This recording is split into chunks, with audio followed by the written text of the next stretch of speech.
Welcome to GotTech Digital Escape the Room Professional Development Video Series. This is video 3C, Thinglink, and Google Drawings. In this video, we'll go over a couple of Thinglink examples. We'll set up our Thinglink accounts, which are free. We'll also use Google Drawings to house our Thinglink clue for the Digital Escape the Room, and then at the end, we'll come away with a picture that will be our placeholder on our new Google Sites website for our Digital Escape the Room. I'm going to do two things right now. The first thing I'm going to do is show you where you can get the link to Thinglink and to explain what type of clues you can make, and then I'm going to show you two different examples. I'm going to show you an example from my To Kill a Mockingbird Digital Escape the Room, and I'll show you an example from the Odyssey Digital Escape the Room. So keep in mind, this professional development, all my resources are hyperlinked, so you can easily just click on Thinglink and go to that website to make one of those activities. Creativity is really a good word to describe Thinglink because you can make whatever type of lock you want. The ones that I commonly use are number, letter, combination locks, and number locks. So really any lock type you want to make, you could get creative, but these are the two that I most frequently use. So let's go to an example, and the first one that we'll do is To Kill a Mockingbird. This is a Thinglink. What I did is I took a picture of Thinglink using the snipping tool. So if you don't know what the snipping tool is or don't know how to use it, if you have a PC, I will have a video in the resources that shows you how to use that. But what I did is I took basically the snipping tool. I went to Thinglink. They have a whole bunch of these Thinglinks in a library. I found one on To Kill a Mockingbird that was very well done, and I borrowed it and I snipped the image off of my screen, and then I put it into Google Drawings, and I put these text boxes over top, and each character has a number or a letter over top of it, and I made it a number letter lock. So if we click on this image, this is just our placeholder. We click on it, it's going to ask us to make a copy, which we will. We could get rid of this later because we don't really need it from our Google Drive. But this is a Google Drawings. It's just a placeholder for all the information that they're going to get from the Thinglink, and it's going to be the way that they solve the combination for this clue. So I have a text box up here, and I made a green background, but these are all text boxes. There's one text box for the theme of the clue, characters of To Kill a Mockingbird. There's a text box for the different questions, and these questions, the answers to those will give the combination, both letters and numbers, and the order is significant, so I gave them a little hint. So if they keep them in the order 1 through 6, that will be their code. Then they need two things to solve this. They need the Thinglink activity itself, and then they also need that picture that was on the site. Now this is just another link to that same picture that's on the new Google site for the To Kill a Mockingbird Digital Escape the Room. So I have it in two places, and that's good sometimes because the more places you have it, the easier it is for them to find it, the easier it is for them to solve the clue. So let's go ahead and go to the Thinglink activity by clicking this hyperlink. Here is the To Kill a Mockingbird Thinglink. Basically what a Thinglink is it's a way for you to annotate an image however you want. So these are the characters of To Kill a Mockingbird. You can see these little icons over each one of the characters. So for Boo Radley, if you hover over it, you have a YouTube video embedded in there. You could also do a picture if you want. And then there's also a description about Boo Radley and kind of his involvements in the book To Kill a Mockingbird. And you have that for each one of the characters. So if we go back to our Google Drawing, they would use that Thinglink and all the information that's in there to answer these 6 questions that will give them the code. Now I just want to show you this. This is the picture that was also on the website. And so the answers, they're going to have to either put a number or a letter in those boxes to get that code. And that's an example of how Thinglink is used. I'm going to now show you the Odyssey example using Thinglink for the clue, and we can move on from there. So if we go to the Odyssey, this is my Thinglink picture. Once again, this is just, I used the snipping tool after I created my Thinglink. So if we click on that, it's going to ask us to make a copy. We'll make it. And here is my Google drawing. Now, once again, this is a whole bunch of added things to a very blank Google drawing. I have a table in here, and these are all the events of the Odyssey, and I want them to put it in order from 1 to 14. So what they're going to do is they're going to use this link, which is my Thinglink, to be able to figure out what these numbers will be for each event. Each one of the stops or the events that happen in the Odyssey has a different symbol, and they're going to use those symbols to solve these equations. So they put this in order from each event from 1 to 14, and then they use the symbol that goes with that event to solve an equation. This looks complicated, but students get this one very, very quickly. It does take a little bit of time to put the events into 1 to 14, and I'll show you how I kind of made that process go a little bit faster. Alright, so let's go ahead and click on the Thinglink activity, and we'll go there and an image will pop up, and notice we have our symbols, and if we scroll off of the picture, I also included a picture that had the numbers of the stops in order. And I did this to cut back on time because I found that students were taking 15 to 20 minutes doing this activity because there's like 14 stops. So what I did is I included that on there. I'm not trying to trick them. I don't want to trick them. I want them to get through the information in an engaging way.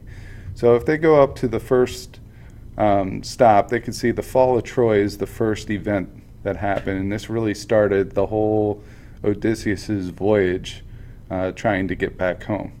So from there, they could go back to their Google drawing, they could find the end of the Trojan War, and they could put a 1 in there.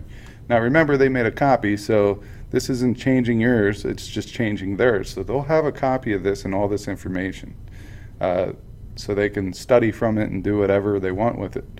Now once they get all 14 events put in the boxes, they can solve these equations. And once again, these equations are based off of the symbol. So if this is our symbol that we're looking for, we scroll off of it, it's number 1.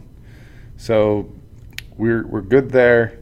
They can get the numbers, they could solve that lock, and that is how I use a Thinglink activity for a timeline or a voyage in order series of events.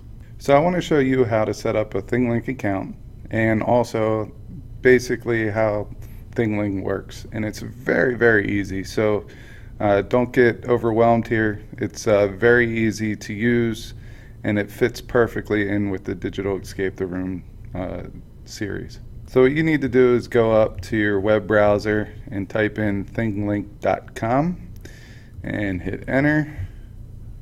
It's going to bring you to this page, and we're going to go into login. Now there's several different ways for you to log in. You can log in with Facebook, Twitter, your Microsoft account, your Gmail, or you can just enter an email and a password. So I'm going to let you go ahead and do that. I'm going to also sign in, and I'll see you on the project page. Once you sign in, your project page should show up, or you might be at the welcome page, but what I want you to do is go to the project page. Now I have a couple of different projects I already used, so what I'm going to do is just create one using a random image that's on my desktop, and I'll show you how to add information to that. The first thing that you have to do is go to create and upload an image. Notice you have some options. You could upload a video, image, a 360 virtual reality image, but as you get into the more complex products here, you're going to be into a subscription-based plan. So there's going to be a price to it, but you could easily do this with an image. So go ahead and click Upload Image, and from there I'm just going to do decking wood surface home, which I have no clue why I have this, but we're going to roll with it. And it's going to bring up a picture of a deck. Alright, so we're going to give this a title. I'm just going to say Clue 3 Thinglink. And you could put whatever more descriptions that you want there, and that's going to be our title. From there, this is an image. It could be a graph of a chemical reaction. It could be anything. But for this, I just have a creative background. Just say I want kids to do 5 different things, and they're going to answer a question from each station. So what we're going to do is we're going to take this little cursor. We're going to click on the image anywhere we want. Now, if you look up here, we have an icon image. You could click on that and change it to whatever you want. I think the microphone is pretty cool, so we'll go ahead and we'll leave that there. All right, so I have this image here. When we click on it, this box comes up, and here we could add any URL to an image or a video that we want. I'm just going to put my last episode podcast because this is an audio file, and I also have entered some text which will show up next to it, tells you a little bit about it. There's a shameless plug for you. When we're done with that, we're going to go ahead and hit save. After that, we're going to put in another icon. We'll change this one. We'll say it is a book, and I'm going to link that to a book or an article, and I just use the same URL for the brevity of this video. And then we hit save, and then we're going to add another one. This is going to be a video, so we'll change that to a video icon. Once again, I'm putting the same one in there just so we can get through this. And you could keep doing this. You could do different files, you could do different symbols, it doesn't matter. But to put this in perspective, say that each one of these stops, the students get a piece of information to solve one of the questions that is on your Google Drawing. So once they get that, they can find a passcode or the code to that lock and move on to the next code. So I just want to go over a couple different suggestions that I would make as you go through this clue and this process. First of all, when you're on your Thinglink, make sure you get the URL and you put it into your digital escape the room format. So here is my Thinglink that I just created. If you go up to share and you click on the link, you can copy the link, and then you'll go back to your template here and make sure that you put that into the URL into your resources so you have it for later. All right, the next thing that you got to do is you have to figure out how you're going to set this up on Google Drawings. So for me, I had a table over here. I had to put all the events on the Thinglink in order. I dropped the URL that I just copied into my resource part of the template for the digital escape the room, and I put that in there. This is just a text box that they had to, it gives them a little bit of direction. Now down here, I snipped each one of these images of the icons off of the Thinglink, and I put it into a table, and when I got done with the table, I used the snipping tool. So that's how I put that in there as a picture, and I did it that way because typically if you go to move a table that has a whole bunch of images in it, if it's not grouped, then all the icons go all over the place. So I just snip it and take an image or a picture of it using the snipping tool, and I put it in there so it stays together. So we have 2 things left to do. First, we have to take this URL link and we have to put it into our clue description task underneath here. So go ahead and take that link and move it over. And then when you're finished with that, what you're going to have to do is we need a cover photo for our new Google site for the digital escape the room. And this is the image that I used on the digital escape the room for the Odyssey. And a lot of people have been asking me to include the snipping tool into this video, so I came back and I redid that. What you do is you go down to the Windows search bar and you type in snipping tool, and then you're going to pop it up. I actually used that for the previous picture. We're going to hit new. You take the crosshairs, you go over the picture, and it takes a snapshot of the picture, and you could hit right click and copy. When we're done doing that, we're going to go into our drive, okay, into our Thinglink folder, and we are going to make a new Google drawing, and we'll entitle this Clue 3 Image for Site. And then when we're done doing that, we'll right click and we'll hit paste, and we'll put it in there for use for later. And that brings us to the end of this clue. You can move on to our last clue for the Odyssey, but please remember I'll be adding clues as I develop clues in some of my digital escape the rooms that I do from here on out. And hopefully we can get some diverse clues into this professional development so you can have a lot of them to choose from.